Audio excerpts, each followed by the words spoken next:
Dualidade onda-partícula. A dualidade onda-partícula é uma propriedade inerente da natureza tanto para as partículas quanto para as ondas. A natureza dual pode ser observada por meio de experimentos quando se investiga o comportamento de partículas, como elétrons, prótons, nêutrons e até átomos. A dualidade onda-partícula é o resultado de um grande número de experimentos e teorias, como aquelas relacionadas ao efeito fotoelétrico, esclarecidas por Albert Einstein. Antes de falarmos sobre essa dualidade, é importante compreendermos as características de cada um desses aspectos. As partículas, elas ocupam uma posição no espaço, são dotadas de massa, têm forma definida, são bem localizadas, ou seja, pode-se determinar facilmente sua posição. Já as ondas são perturbações no espaço, não têm posição definida, não têm massa, são fenômenos que transportam energia e estão sujeitos aos fenômenos de reflexão, refração, difração, interferência e outras. Apesar de serem coisas totalmente diferentes, do ponto de vista da física, toda partícula tem uma onda a ela associada e vice-versa. A forma como a matéria se expressa, seja em forma de onda, seja em forma de partícula, está relacionada à forma como ela é observada. A dualidade onda-partícula passou a ser questionada quando os resultados experimentais de Heinrich Hertz referentes ao efeito fotoelétrico entraram em contradição direta com aquilo que era esperado para o comportamento da luz, de acordo com a teoria eletromagnética de James Clerk Maxwell.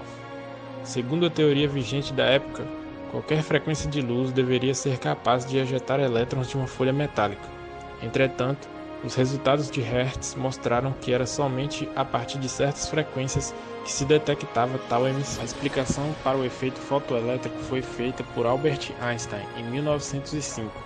Einstein mostrou que a luz comportava-se de forma quantizada, ou seja, distribuía-se em pequenos pacotes de energia, que arrancavam elétrons do metal se e somente se esses pacotes tivessem um nível de energia que pudesse ser absorvido pelos átomos do metal.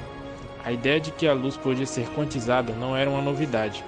Anos antes, essa ideia havia sido aplicada à radiação térmica pelo físico alemão Max Planck, que explicava o fenômeno da emissão do corpo negro. Em 1923, Louis de Broglie sugeriu que as partículas também fossem capazes de se comportar como ondas, a apresentar efeitos até então exclusivamente ondulatórios, como refração, difração, entre outros. A hipótese de Broglie foi confirmada em 1928 pelo experimento de Davidson-Germer, que consistia em promover a difração de elétrons.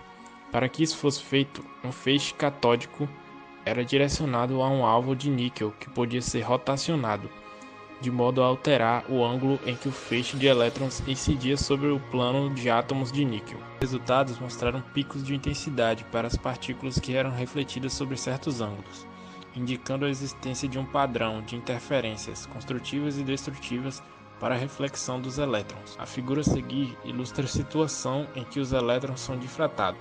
A explicação para a dualidade onda-partícula surgiu com o avanço da mecânica quântica.